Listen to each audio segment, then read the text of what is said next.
All right, and for more on this, let's now bring in SABC News specialist correspondent Sophie Mokoena. She joins us now via our telephone line. Sophie, thank you so much for your time. Let's start off here. What is the latest? We are also now hearing that some Iranian leaders have been killed. Well, the official from Iran has just announced that some military officials were killed. He indicated that it might be two, but when you listen to what's coming out of Israel in terms of the IDF and the officials on the ground speaking to different media houses of the record and behind the scenes, is that they feel confident that the morning attacks have been able to land on targeted areas. We know that they targeted 5 areas, including in Tehran and the compound of the supreme leader of Iran. On the other hand, Iran is saying the supreme leader will soon address the nation to prove that he's still alive, while Israel feels strong that the casualty or those who have been affected might be senior people, and therefore the world is waiting for a real confirmed information or confirmation when you talk about these senior officials. Who are the senior officials? And when Iran is talking about the 2 generals or the 2 officials, who are these officials?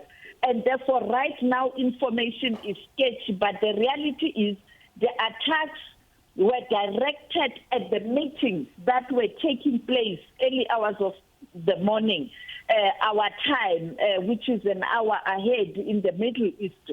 Because you know that since last night, there were meetings in Oman where all stakeholders were involved in trying to find a solution to this question of Iran. The Americans were there, the Israel representatives and those who are mediating were there, and therefore it looks like America and Israel knew very well that in the morning you might see a situation where there will be a feedback to the leadership, and therefore they targeted those areas where leadership was supposed to meet in different parts of Iran. And therefore, only later today, perhaps, when the supreme leader has spoken, there will be clear indication where the other leaders are and who is affected and what is his position at the moment. And therefore, the information is very, very fluid. And both sides trying to push propaganda war in terms of who's in control. Right now, as we speak, if you look at Reuters too, you can see that now Iran again is attacking, retaliating, now targeting Israel and Tel Aviv in particular, the capital city. And therefore, it is going to be a very, very long night. And Sophie, you point out something very important, that meeting that took place. And we know that there have been peace talks between the US and Iran. This latest attack, where does it leave those talks? At the same time, you also speak about the Iranian supreme leader and saying that he is expected to address or make some sort of address. Do we know his whereabouts at the moment? And do we know whether he is safe? We don't know his whereabouts, but you know that this has been building for quite a number of weeks now.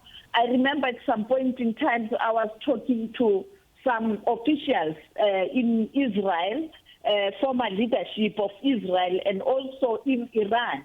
At that time, 4 weeks ago, they were saying to me, Iran is likely going to miscalculate with preemptive strike. And there's nothing planned in terms of Israel attacking.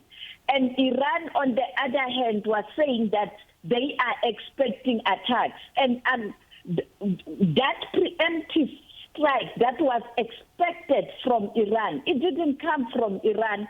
It's the Americans and Israel that has launched attacks. And therefore, one can say at that moment or during that time when I was talking to officials both sides. It was clear that all sides were preparing. Others were bringing military, whereas we saw the build-up from the Americans.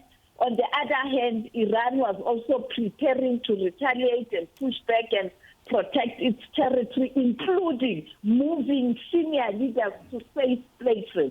But we don't know, because the intelligence of Israel and America is quite sophisticated, particularly at the time where you saw that there were disgruntlement inside Iran, and there could have been people inside Iran who did share information with the Americans and Israel for these attacks to reach where they reached today, even though we don't know the impact thereof. And the other issue is that the United Nations Security Council is going to convene later today at around 11 p.m. our time. It is 9 GMT. We will hear when that Security Council meeting is convening and different countries making presentations. We will hear from Iran, we'll hear from the U.S., we'll hear from the countries in the Gulf region, because Iran has also attacked countries in the Gulf region like the United Arab Emirates, Qatar, Bahrain, targeting the sites where you have American capability. You know, America has got military bases in the Middle East. All right, Sophie, thank you so much for that update. That's SABC News specialist correspondent Sophie Mokoena there.